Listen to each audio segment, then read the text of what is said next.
রব্বুল আলামিন বলেন মা ওয়াদ্দাআকা রব্বুকা ওয়া মা ক্বালা। উসুলে তাফসিরের মূল নীতি 15টা। কোন আয়াত থেকে তাফসির করতে হলে তার আগের আয়াত পরের আয়াত, আগের সূরা পরের সূরার সাথে সম্পর্ক কি আছে, এর সাথে রিলেটেড কি আছে, ওই বিষয়গুলো আগে জানা লাগে। ওগুলো যদি না বলি, আপনি একেবারে আয়াত পড়লাম তাফসির করে দিলাম, আপনি বুঝবেন না, ঘুলিয়ে যাবে। এজন্য আগের আয়াতে কি আছে পরের আয়াতে কি আছে আমরা আগে মিলাবো। যেহেতু ভালোভাবে সবগুলো একাধারে বলতে গেলে আমি নিজেও আর সময় কভার করতে পারবো না, 12টায় শেষ করবো আশা করছি। আপনারা তাফসিরে ফি জিলালিল কোরআন আর ইবনে কাসির এই দুইটা একটু বাংলায় দেখে নেবেন, এইগুলো পেয়ে যাবেন। আমরা এবার মূল কথায় যাচ্ছি। 40 দিন একাধারে ওহী বন্ধ ছিল নাজিল হওয়া। কয়দিন? 40 দিন বন্ধ হওয়ার পরে নবীজি চিন্তায় পড়ে গেলেন। বিশ্বনবী অসুস্থ হয়ে পড়েছিলেন, কয়েকদিন তিনি তাহাজ্জুদের নামাজও পড়তে উঠতে পারেননি। হযরত জুনদুব রাদিয়াল্লাহু তাআলা আনহু উনি বর্ণনা করেন, নবীজির আপন চাচী উম্মে জামিল এই মহিলা বিশ্বনবীকে ডাক দিয়ে বলে, মুহাম্মদ তোমার শয়তান তোমাকে ত্যাগ করেছে। বলেন নাউজুবিল্লাহ। বাইরের কোনো মানুষ যদি কিছু বলে অন্তত মেনে নেওয়া যায়, হজম করা যায়। নিজের আপন জন যদি এরকম কোনো কথা বলে, এরকম দুঃখ লাগার কথা আপনি নিজের দিকে তাকিয়ে বলেন। বিশ্বনবী এত অসন্তুষ্ট হলেন কথাটা শোনার পরে, এত মনক্ষুণ্ণ হলেন, ভারাক্রান্ত হৃদয়। জিবরাইলকে আল্লাহ এবার পাঠিয়ে দিয়ে বললেন, মা ওয়াদ্দাআকা রব্বুকা ওয়া মা ক্বালা।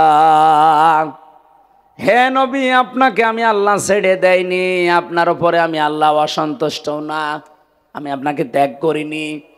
এ কথা বলার আগে আল্লাহ দুইটা কসম দিয়েছেন, অদ্দুহা ওয়াল লাইলি ইযা সাজা। মধ্যদিনের আলোর কসম, রাতের কসম যখন তা ছেয়ে যায়। হে নবী, আপনার উপরে যে বিষণ্ণতা চেপে বসেছে এটা বেশি দিন থাকবে না। দ্বীপ্রহরের আলো আপনার উপরে এসে উদ্ভাসিত হবে। আর যে মানুষগুলো আপনাকে অপমান করার জন্য, অপদস্থ করার জন্য যে কথাগুলো বলে, আমি আল্লাহ গ্যারান্টি দিলাম তাদের জীবনে এরকম অন্ধকার রাতের মতো নেমে আসবে। আমি বলেছিলাম না, কোনো আয়াত থেকে কথা বলতে হলে ওর আগের সূরা পরের সূরা দেখা লাগে। আপনি দেখবেন সূরা দোহার পরে যেটা, তার নাম আলাম নাশরাহ লাকা সাদরাক। এই আয়াতের এই সূরার 5 নাম্বার 6 নাম্বার আয়াতে আমার আল্লাহ একটা গুরুত্বপূর্ণ তথ্য দিয়েছেন। এবার মিলাবেন। রব্বুল আলামিন বলেন, ফাইন্না মাআল উসরি ইসরা, ইন্না মাআল উসরি ইসরা। অবশ্যই কষ্টের পরে সুখ। যারা আলেম আছেন তাদেরকে বলছি, আপনি দেখবেন এখানে মার পরে সঙ্গে সঙ্গে উসরা, এর আগে আল্লাহ আলিফ লাম দিয়ে বিষয়টা নির্দিষ্ট করে মারেফা বানিয়ে দিলেন। আল্লাহ কষ্টের কথা বলতে গিয়ে মারেফা বানিয়েছেন, কিন্তু সুখের কথা বলতে গিয়ে আর নির্দিষ্ট করেন নাই, না কেরা রাখলেন, অনির্দিষ্ট রেখে দিলেন। কেন? তাফসিরে ফি জিলালিল কোরআনে সাজ্জিদ কুতুব রহমাতুল্লাহ আলাইহি লিখেছেন, এই পৃথিবীতে কোনো মানুষ যদি 3টা কারণে কষ্ট ভোগ করে, এদিকে তাকান, 3টা কারণে যদি ওই লোকটা কষ্ট ভোগ করে একটা, তাহলে কমপক্ষে মহান আল্লাহ ইসরা, যেহেতু একটা নেকির কাজে কমপক্ষে 10 থেকে 70 গুণ পর্যন্ত বৃদ্ধি হয়। এই জন্য আপনি 3টা কারণে যদি একটা কষ্ট সহ্য করেন, দুনিয়ায় আপনাকে একটা কষ্টের জন্য 70টা সুখ, শান্তি, কল্যাণ আপনার জীবনে আল্লাহ ঢেলে দেবে। না বোঝেননি আপনি এখনো। এবার আমি বোঝাচ্ছি কষ্ট কয়টা। বলেন বলেন। কষ্টের কথা বলার আগে যেন আলিফ লাম দিয়েছেন, এর একবার ইন্না দিয়েছেন। ইন্না মাআল উসরি ইসরা, অবশ্যই কষ্টের সাথে কষ্টের কথা বলতে পারতেন আল্লাহ, উসরার আগে আলিফ লাম না দিয়েও দিয়েছেন। এই জন্যে যদি কেউ একটা কষ্ট দুনিয়াতে পায়, কয়টা কারণে? আরো জোরে বলেন, আর একবার বলেন।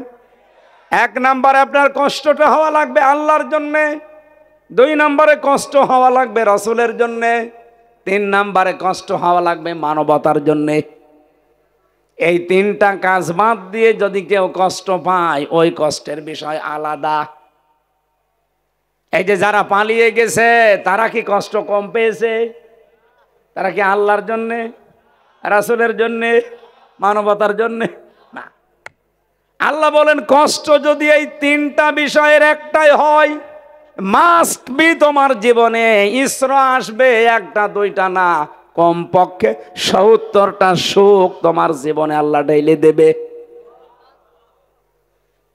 সিস্টেম অফের পৃষ্ঠায় দেখুন, আপনি যদি অবৈধভাবে কোনো সুখ দুনিয়াতে একটা ভোগ করেন, তাহলে অবশ্যই আপনার জীবনে 70টা দুঃখ, অপমান, অকল্যাণ আল্লাহ নিজে পাঠাবে।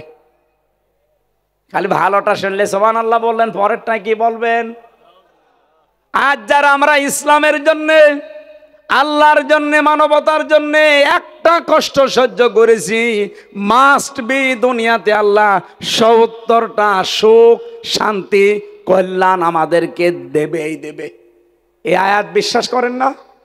বলেন বলেন। পক্ষান্তরে যারা একটা সুখ অবৈধভাবে ভোগ করেছেন, একটা সুখ যারা অবৈধভাবে ভোগ করেছেন, অবশ্যই দুনিয়াতে আপনাকে দুঃখ, দুর্দশা, অকল্যাণ 70টা আল্লাহ ভোগ করাবে।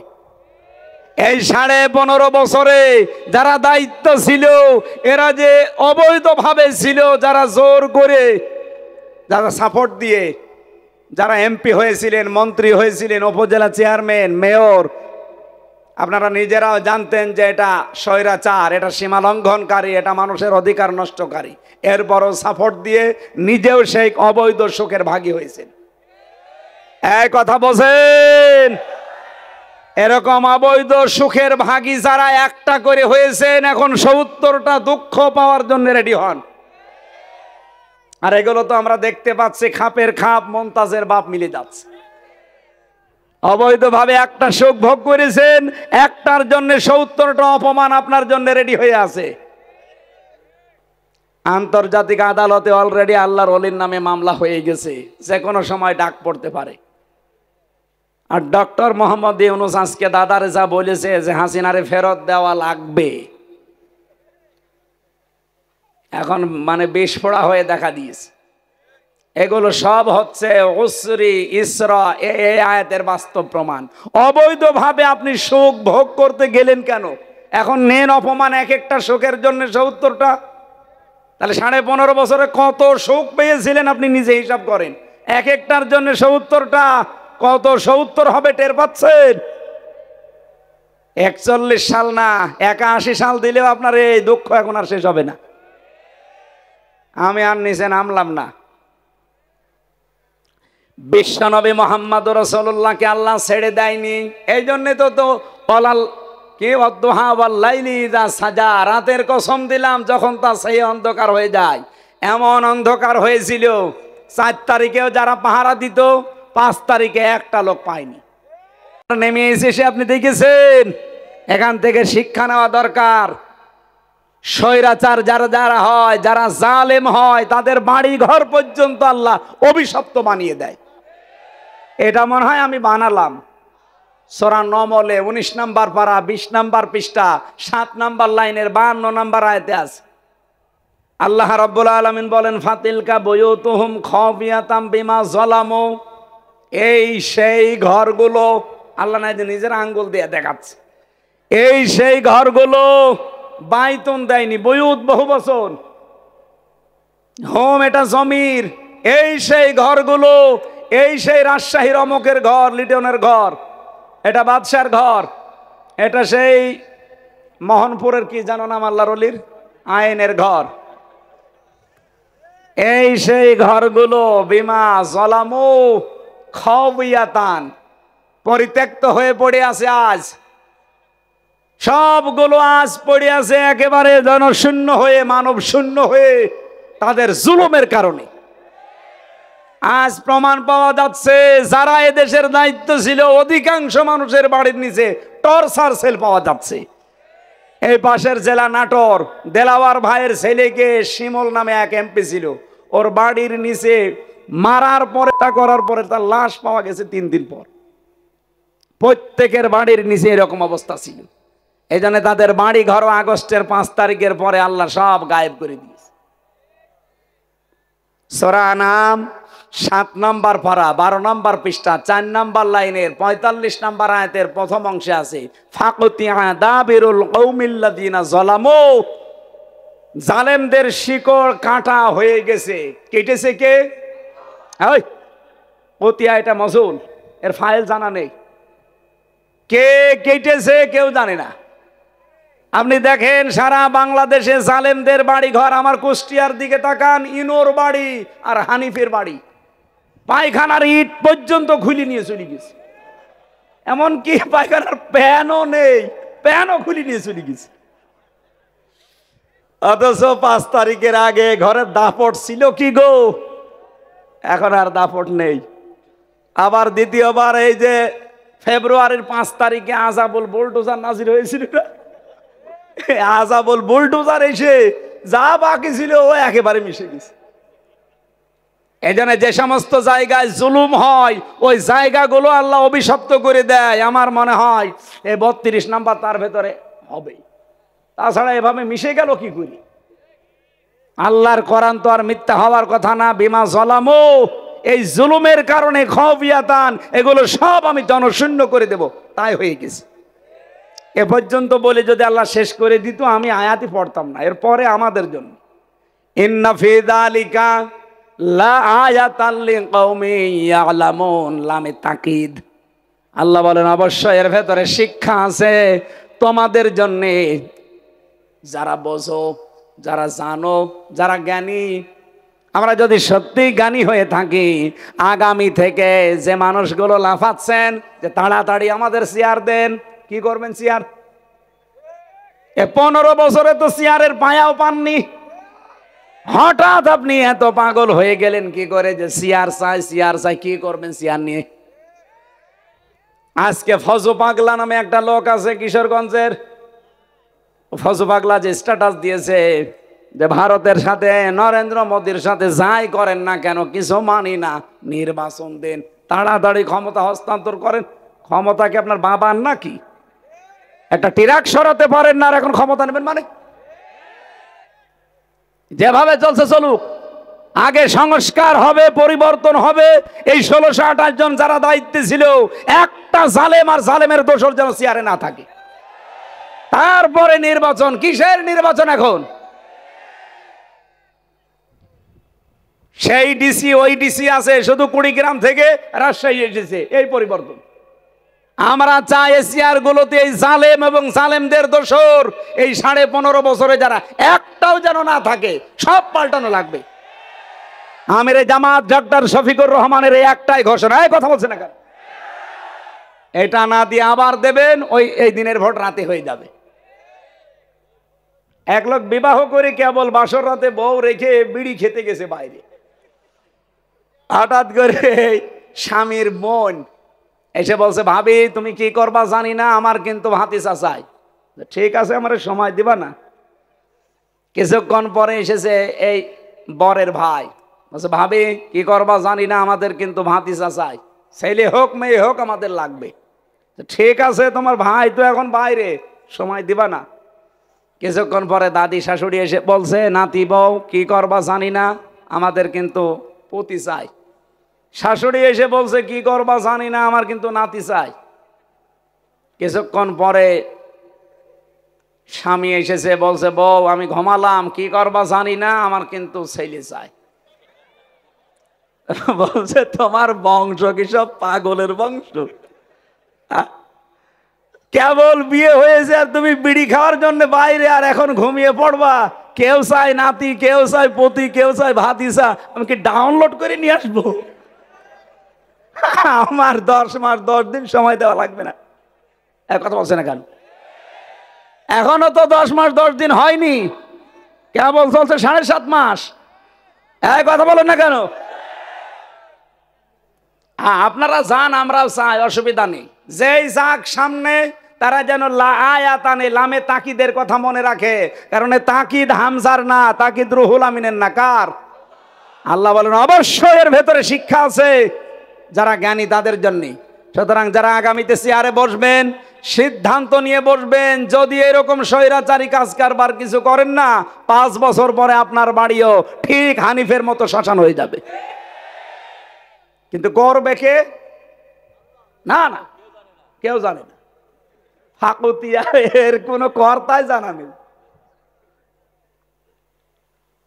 আমি আশা করছি সাবধান হবেন। সামনে যারা আসেন, কে আসবেন আমরা জানি না, যারা আসেন আমাদের কোনো অসুবিধা নেই, কিন্তু আপনি যেন জালেম হয়ে না যান। জালেম হয়ে গেলে কিন্তু ছাত্র জনতা ঘুমিয়ে পড়বে না। কথা বলেন ঠিক কিনা? আমার ভাইরা, নবীজিকে আল্লাহ যে সান্ত্বনা দিলেন, আপনাকে আমি আল্লাহ কিন্তু ছেড়ে দেয়নি, আপনাকে আমি ত্যাগও করিনি, আপনার উপরে আমি আসলাম অসন্তুষ্ট না। এখান থেকে জিলালিল কোরআন থেকে আমি বারবার বলছি, কারণ জেলখানার ভেতরে 3 বছর আমার কোনো বই পড়তে দিত না বাইরে থেকে, শুধু আজহার সাহেব যা দিত ওইটা বাদ দিয়ে।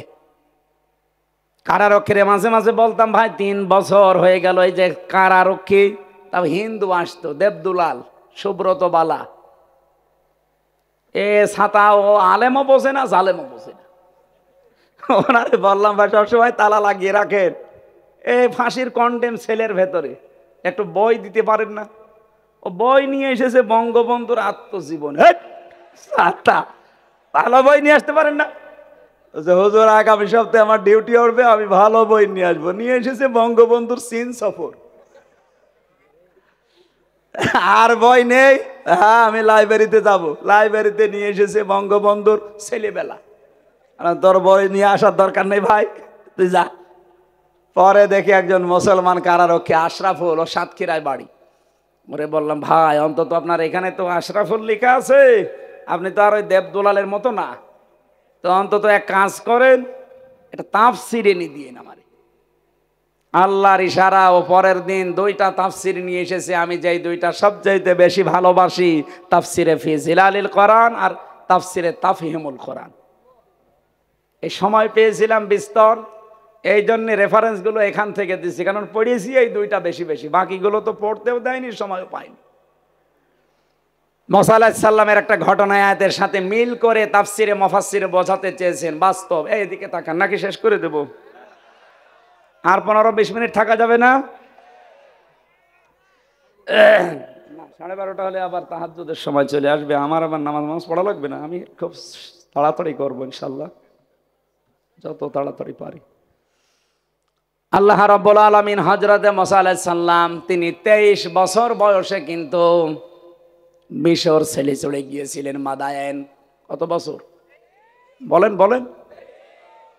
আপনি বাংলাদেশের দিকে তাকান, যেই মানুষগুলো এই স্বৈরাচার হাসিনাকে বিদায় দিয়েছে, এই ছাত্র ছাত্রী ভাইদের বয়স বেশিরভাগ ছিল 22-23। কথা বলেন না কেন? হযরত মুসা যখন ফিরে আসলেন মিশরে, সঙ্গে সঙ্গে আমার আল্লাহ ডাক দিয়েছেন, ওয়া আনা খতারতুকা ফাসতামি লিমা ইউহা। এ মুসা, তোমাকে আমি আমার আল্লাহর জন্য, আমি নিজের জন্য নির্বাচিত করেছি, মনোনীত করেছি, তোমাকে আমার জন্য আমি বানিয়েছি। ইন্নানি আনাল্লাহ, অবশ্যই আমি আল্লাহ, লা ইলাহা ইল্লাহু, আমি ছাড়া কেউ নেই, ফাবুদনি, আমার ইবাদত করো, ওয়া আকিমিস সালাতা লিযিকরি, আমার স্মরণের জন্য নামাজ পড়ো। চলছিল বেশ কয়েকদিন এভাবে। আল্লাহ রাব্বুল আলামিন সঙ্গে সঙ্গে তাকে ডাক দিয়েছেন, ইযহাব ইলা ফিরআউনা ইন্নাহু তাগা। হে মুসা, ফেরাউনের কাছে যাও, সে তগুত হয়ে গেছে। কি হয়েছে বলেন বলেন? সে সীমা লঙ্ঘন করে ফেলেছে, তার কাছে যাও। এই যে এর আগে যে সরকারটা ছিল, তারাও কিন্তু তগুত হয়ে গিয়েছিল। কারণ তগুত হওয়ার জন্য প্রথম 2টা কাজ করা লাগে। 1 নম্বরে, নিজে আল্লাহর বিধান মানে না, অন্য কেউ মানবে, মানতেও দেয় না। এরকম করেছিল না দেশে? নিজেরা আল্লাহর বিধানগুলো মানত না, কেউ মানতেও দিত না। 2 নম্বরে জনগণকে কষ্ট দেওয়ার জন্য তাগুত সরকার মন মতো আইন বানায়, বিধান বানায়। এ 15.5 বছরে এমন এমন আইন তৈরি করেছিল, বাংলার মুসলমানের কলিজা পর্যন্ত চোরমার হয়ে গিয়েছিল।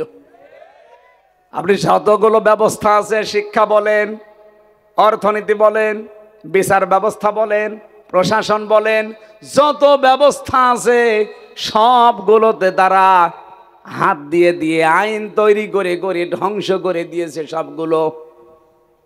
হযরতে মুসা আলাইহিস সালাম বললেন, রব্বুল আলামিন, তুমি আমাকে এমন এক জায়গায় পাঠাচ্ছ যে তাগুত, স্বৈরাচার, এর কাছে তো এমনি যাওয়া যাবে না। তোমার কাছে আমি প্রথম একটা জিনিস চাই, সেটার নাম হচ্ছে এলেম। নাম কি? তিনি বললেন, রব্বি জিদনি ইলমা, হে আল্লাহ তুমি আমার জ্ঞান বৃদ্ধি করে দাও। তাহলে স্বৈরাচারের মোকাবেলায় হযরতে মুসা প্রথম কি চেয়েছিলেন? আরো জোরে।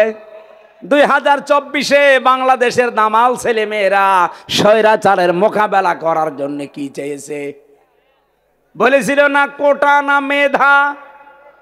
বলেন বলেন, তে মেধার নাম কি? তারা যখন জ্ঞান পেয়েছে, মেধার মূল্য চেয়েছে, তখন তাদের নামে এমন একটা শব্দ লাগিয়েছে, স্বৈরাচার, তার নাম দিয়েছে রাজাকার। এরা রাজাকার শব্দ পেয়ে স্লোগান আরম্ভ করেছে, তুমি কে আমি কে। কে বলেছে? কে বলেছে? হযরতে মুসা বললেন, আল্লাহ আমি জ্ঞান পেয়েছি, কিন্তু আমি আর একটা জিনিস চাই, আমি এখন সাহস চাই, শক্তি চাই। রব্বিশরাহ লি সাদরি ওয়ায়াসসির লি আমরি ইলা আখিরি আয়া। হে আমার বক্ষকে প্রশস্ত করে দাও, আমাকে শক্তি সাহস বৃদ্ধি করে দাও।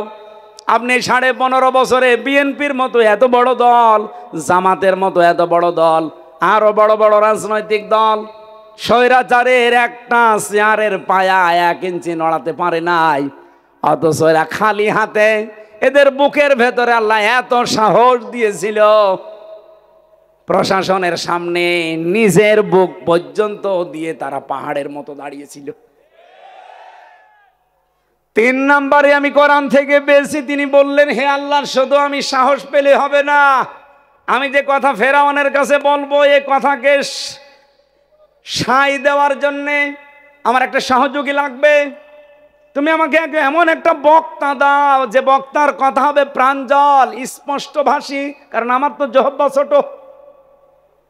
হারুনা ওয়াখি হারুনা হুয়া আফসাহু মিন্নি লিসানান ফারসিলহু মাইয়া রিদ আইয়ুসাদ্দিকুনি। সূরা কসসের ভেতরে আছে, তিনি বললেন, আমার ভাই হারুনকে আমার সাথে সঙ্গী সাথী সহযোগী বানিয়ে দাও।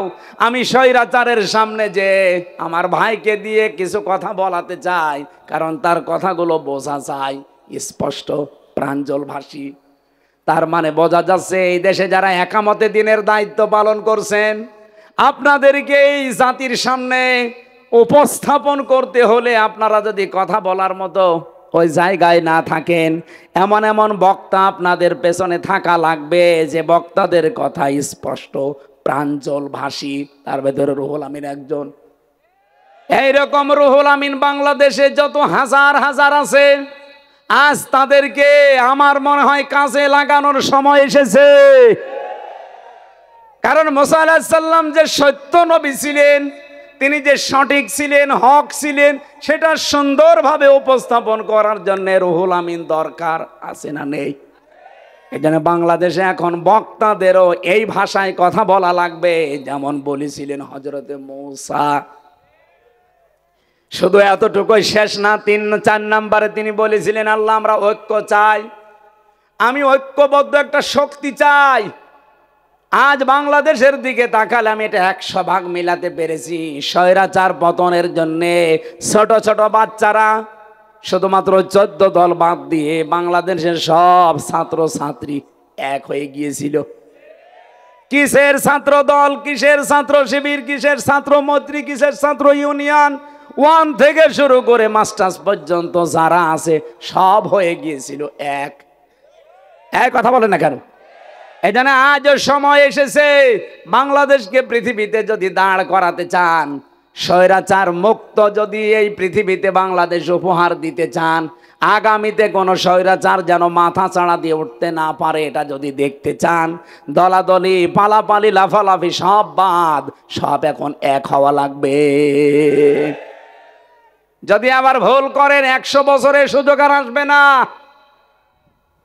শেষে বালির টিরাকে নড়াতে আর পারবেন না কিয়ামতের আগে। 5 নম্বরে আমি পেয়েছিলাম হযরতে মুসা ডাক দিয়েছি, আল্লাহ আমি শুধু ঐক্য চাই না, আমি সরঞ্জাম চাই, আমার কিছু সরঞ্জাম দাও, আমি এই স্বৈরাচারের সামনে যাব। আল্লাহ পাক বলেন, যাও তোমাকে আমি লাঠি দিলাম, অমা তিলকা বিয়ামিনিকা ইয়া মুসা, আমার হাতে কি? লাঠি। এটা লাঠি, শুধু লাঠি না, ছেড়ে দাও। তিনি লাঠি ছেড়ে দিয়ে কি হয়েছিল? এখানে লাঠির ভেতরে আমার আল্লাহ এমন শক্তি, পাওয়ার ক্ষমতা দিয়েছেন, স্বৈরাচারের যত শক্তি ক্ষমতা আছে সবগুলো ধ্বংস করার শক্তি ওই লাঠির ভেতরে ছিল। বাংলাদেশের 18 কোটি মানুষ আমাদের উচিত হবে এমন এমন লাঠি, 18 কোটি মানুষের 36 কোটি হাঁটি থাকা লাগবে। যদি কোনো স্বৈরাচার মাথা ছাড়া দিয়ে উঠতে চায়, মুসা নবীর মতো লাঠি ব্যবহার করা লাগবে। এটা আমাদের পূর্বপুরুষ যারা তারা দেখিয়ে গেল। এই যে আবু সাইদ, হাতের ভেতরে কি ছিল? এই কথা বলছে না কেন? আপনি দেখেননি? তামাম দুনিয়া এটা দেখেছে, যখন গুলি লাগতেছে তারপরও লাঠি ছাড়ে নাই। এ লাঠি বলতে শুধু হাজে আবু সাইদের বাঁশের লাঠি না, এমন এমন লাঠি তৈরি করা লাগবে। বাংলাদেশে যে অ্যাটম বম নেই,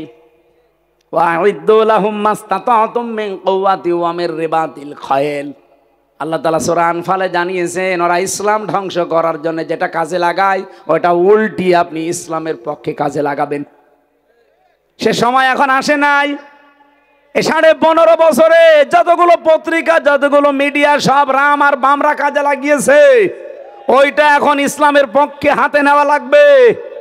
এই কথা বলেন না কেন? এই জন্য আমরা চাই অতি দ্রুত ইসলামিক টিভি, দিগন্ত টিভি খুলে দেওয়া হোক। এই কথা বলেন। যত পত্রিকা আছে যেগুলো মানবতার কথা বলে, ইসলামের কথা বলে, এগুলো সব চালু করে দেওয়া হোক। আর এগুলো সব কন্ট্রোল করবে মুসলমানেরা। কোন রাম বামের হাতে এগুলো থাকলে মিথ্যা তথ্য ছাড়া সত্য কিছু পাবেন না। আমারে যেই দিন ধরে নিয়ে গেল, বাড়ির থেকে নিয়ে গেল আমারে কুষ্টিয়ার হালসা থেকে, পরের দিন সকালবেলা পত্রিকায় বাংলাদেশ প্রতিদিন আমারে রিমান্ডে নিয়ে যখন ওই মাটির নিচে নিয়ে গেল, আমারে বলছে, হুজুর পত্রিকা পড়েন। পত্রিকা পড়েই দেখি ওখানে হেডলাইন করেছে, মুফতি আমির হামজাকে আমরা কুষ্টিয়ার চড়হাঁস থেকে গ্রেপ্তার করেছি। এটা মিথ্যা কথা। নিয়ে গেল বাড়ির 2 তলার ছাদের উপর থেকে, আর লিখলো কুষ্টিয়ার চড়হাঁস থেকে ধরেছি। ওই দিন থেকে যে মিথ্যা আরম্ভ হয়েছে, এই জন্য পত্রিকা, মিডিয়া, প্রচার মাধ্যম যা আছে ওরা ইসলামের বিপক্ষে, মানবতার বিপক্ষে কাজে লাগিয়েছে। ওইটা এখন পক্ষে কাজে লাগানো ইসলামের। নবীজির বাড়ি ঘর ছিল খেড়ের, নবীজির বাড়ি ঘরের উপরে চারিদিকে ছিল খেজুর পাতার পাটি, কিন্তু তার বাড়ির সামনে 9টা ঘোড়া বাঁধা থাকতো। কয়টা? তার বর্ম ছিল, জুলফিকার ছিল, মাথার হেলমেট ছিল। পাকিস্তানে অ্যাটম বোম আছে, ভারতে আছে, বাংলাদেশে থাকবে না মানে? এই 54 বছরে যদি আমরা সত্যি লাঠির মতো লাঠি বানাতে পারতাম, দাদা আজকে যেমন হাত জোড় করছে, 54 বছর আগে আমাদের সামনে হাত জোড় করত।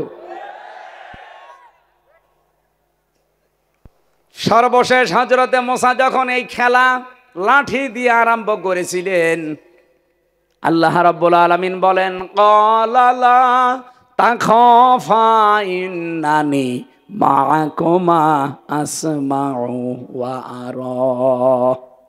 হে মুসা, তুমি কি মনে করো এই অলিক লাঠিগুলো, অলিক এই জাদুঘরের এই জাদু সাপ বিশ্বগুলো দেখে মানুষ হিসাবে তুমি ভয় পেয়ে গেছো।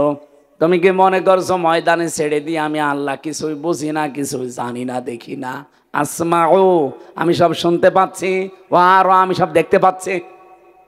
মুসা আলাইহিস সালামকে যদি আল্লাহ হাজার হাজার বছর আগে এই কথাগুলো জানাতে পারে, মুসা নবী যা চেয়ে নিয়েছিলেন ওগুলো আমার নবী চাওয়া লাগে নাই, চাওয়ার আগে আল্লাহ নিজেই তাকে দিয়ে দিয়েছেন। 2 নম্বরে হযরতে মুসা যেটা বলেছিলেন, রব্বিশরাহ লি সাদরি, আমার বক্ষকে উন্মুক্ত করে দাও, আমাকে সাহস দাও, শক্তি দাও, এটা তিনি চেয়েছিলেন। আর আমাদের নবী মুহাম্মদুর রাসূলুল্লাহকে আমার আল্লাহ নিজে এটা উপহার দিয়েছেন।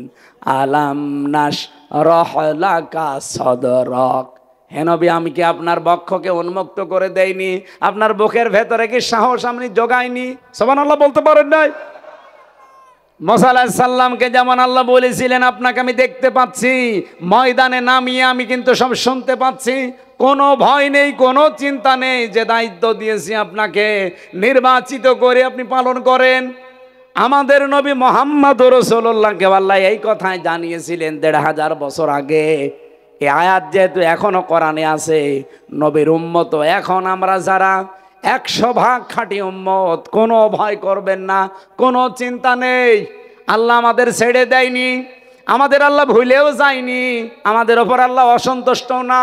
ওয়ালাল আখিরাতু খায়রুল লাকা মিনাল উলা, আমাদের পূর্বের চাইতে সামনে ভালো। এ গ্যারান্টি দিচ্ছে কে? আরো জোরে বলেন। সামনে আমাদের জন্য দিন অপেক্ষা করছে, সুতরাং সেই দিন দেখার জন্য আমরা আশায় আছি।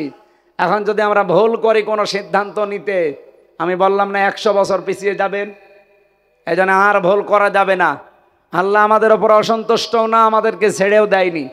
অবশ্যই দিন দিন এই দেশ সামনে মালয়েশিয়া সিঙ্গাপুরের মতো দাঁড়িয়ে যাবে। সিঙ্গাপুর ওরা মাছ বিক্রি করে খেত, কারণ চারিদিকে ওদের সাগর দেখলাম, শুধু একটা দ্বীপ। তারা যদি দাঁড়িয়ে যেতে পারে মালয়েশিয়ার মতো, মা এই বাংলাদেশের 5 ডবল বড় দেশটা, খালি পাম গাছ আর পাহাড়, এরা যদি দাঁড়িয়ে যেতে পারে তাদের সততার কারণে, এই দেশটাও দাঁড়িয়ে যাবে ইনশাআল্লাহ। এই কোরআন ফেরেশতারা আছেন, এই জন্য এইটার রেফারেন্স দেওয়া লাগবে আপনাকে। ইকরাউল কোরআন, আমি কোরআন পড়ে পেয়েছি, সঙ্গে সঙ্গে ফেরেশতারা বলবে ব্যাস ঠিক আছে, জান্নাতের যত দরজা আছে সব আপনার কবরের সাথে সেট করে দেবে। জান্নাতের পোশাক আপনাকে পরিয়ে বলবে ঘুমাও।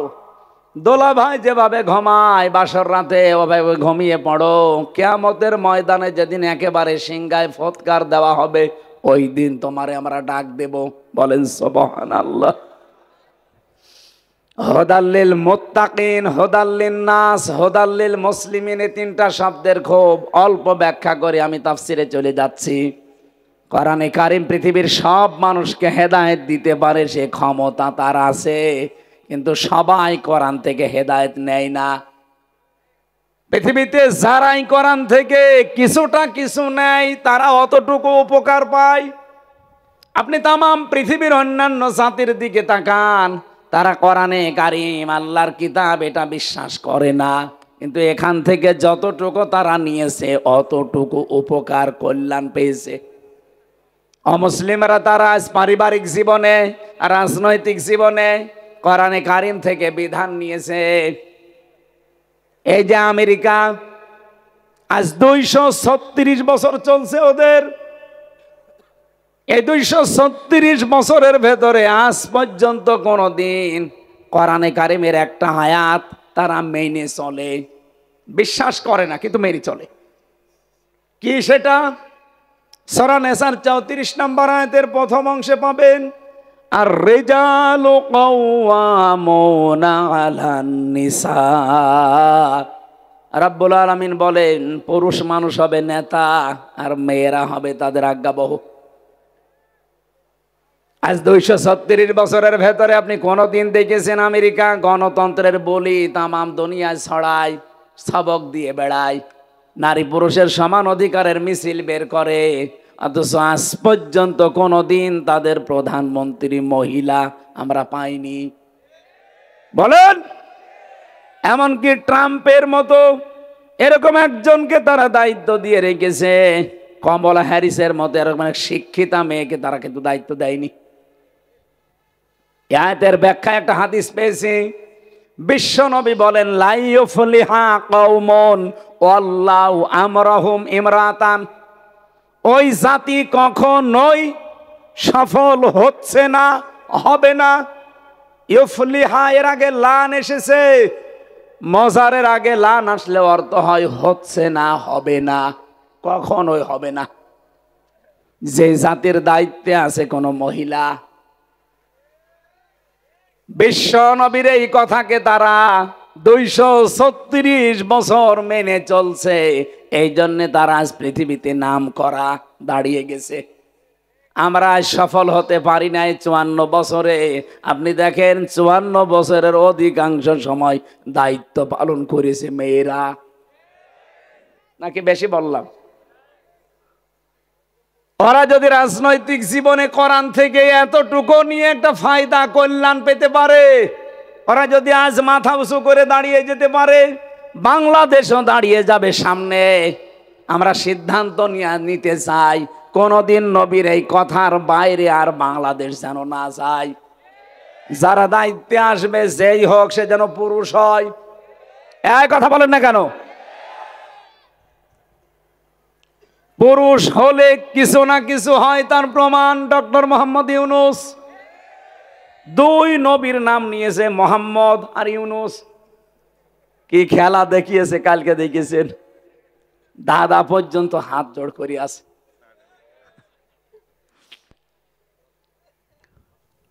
ডক্টর মোহাম্মদ ইউনূস, আর মাথা তো মাথা নট, একটা ম্যাগনেট। পৃথিবীর 3টা সবচাইতে সম্মানসূচক যেগুলো পুরস্কার আছে 12 জন পেয়েছে মাত্র তামাম দুনিয়ায়, তার ভেতরে উনি একজন।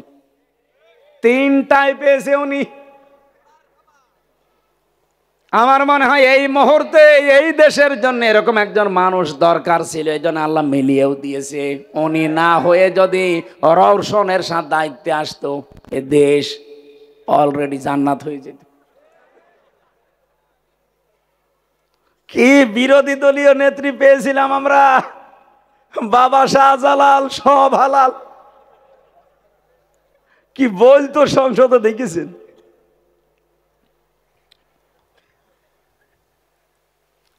এই 54 বছরে আমাদের বিরুদ্ধে যত মিথ্যা কথা আমাদের প্রতিবেশী নামে কলঙ্ক এরা ছড়িয়েছে, তামাম পৃথিবীর 257টা রাষ্ট্রের প্রতিবেশীরা এত মিথ্যা কথা বলে না। ভয়েস অফ আমেরিকা, মাইক্রোসফট এরা রিপোর্ট দিচ্ছে তামাম পৃথিবীতে সবচাইতে বেশি মিথ্যা কথা বলে ইন্ডিয়া। তাহলে এই 54 বছরে আমাদের বিপক্ষে যারা কথা ছড়িয়েছে তামাম দুনিয়ায়, এদেশে নাকি সংখ্যালঘু নির্যাতন হয়, এই মিথ্যা কথা বলে বলে তামাম দুনিয়ায় আমাদের কালার করেছে এই দাদারা। এই কথা বলেন না কেন? প্রতিবেশী প্রতিবেশীর মতো থাকবেন, কারণ প্রতিবেশী তো পাল্টানো যায় না।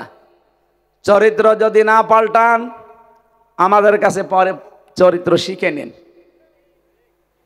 আমি যে কথা তুলেছিলাম যে কোরআন থেকে ওরা হালকা কিছু নিয়েছে, তাই দাঁড়িয়ে গেছে। সুতরাং আমরাও যদি সত্যিই কিছু নিতে পারি, আমরাও দাঁড়িয়ে যেতে পারবো ইনশাআল্লাহ। আমি কয়েকদিন আগে মালয়েশিয়া ছিলাম, তারাও আজ 2004 সালের পর থেকে দাঁড়িয়ে গেছে। তারা একটা বিষয় আমি দেখেছি, ওদের দেশে খাদ্যে ভেজাল এটা নেই।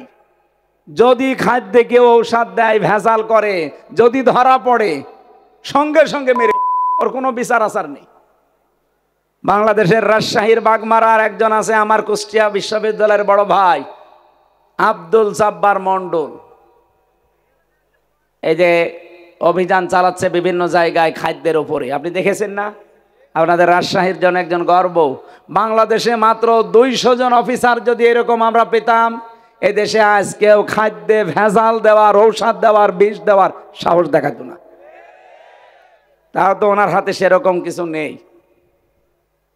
আমরা চাই অন্যান্য যারা আছেন, বিশেষ করে ম্যাজিস্ট্রেট, সবগুলো যেন আব্দুল জব্বার মন্ডলের মতো হয়। এ দেশটা দাঁড়িয়ে যাবে ইনশাআল্লাহ, আমি বিশ্বাস করি 100%। কোরআন থেকে ওরা পারিবারিক জীবন, রাজনৈতিক জীবনটা নিয়েছে, বিবাহের ক্ষেত্রে ওরা নিয়েছে, ওরা দেখতেছে বিবাহ বাদ দিয়ে পৃথিবীতে টিকে থাকা সম্ভব না। পরিবার না থাকলে মানুষ মানুষ হিসাবে বিবেচিত হতে পারে না। ওরা এতটুকু নেওয়ার কারণে আজ ফল পাচ্ছে। রাজনৈতিক জীবনে কোরআন থেকে একটু কিছু নিয়ে ফল পাচ্ছে। আল্লাহ বলেন হুদাল্লিল মুসলিমিন, মুসলমানদেরকে হেদায়েত দেবে। আজ আমরা মুসলিমরা একটু বেশি নেই, এজন্য উপকারও বেশি পাই। সবচাইতে পরিপূর্ণ কল্যাণ পাবে কোরআন থেকে তারা যারা মুত্তাকি। যারা কি? আরো জোরে বলেন। 48,000-এর উপরে বাংলাদেশে এখন সরকারি জরিপে দরবার আছে। হাতে গোনা কয়েকটা বাদ দিয়ে অধিকাংশ জায়গায় আপনি কোরআনের কোনো নিয়ম পাবেন না। ওর বাবারা যে নিয়ম বানিয়েছে ওইটা চলে। এজন্য অধিকাংশ জায়গায় দেখি মানুষ ভালো হওয়ার নিয়তে যায়, কিন্তু খারাপ হয়ে যায়। আল্লাহ নিজে তাদেরকে খারাপ করে দিয়েছে সেখানে কোরআন না থাকার কারণে। যদিও তার নিয়ত ভালো ছিল, কিন্তু কোরআন নেই, আপনি গেলেন কেন? বাংলাদেশে যেই রাজনৈতিক দলের কর্মসূচিতে কোরআন নেই, ওই দল যদি আমার বাবাও প্রতিষ্ঠাতা, তারপরও আমি ওই দলে নেই। এটা মানতে পারবেন? কারণ হাত তোলেন তো। আন্দাজে হাত তুলবেন না ভাই।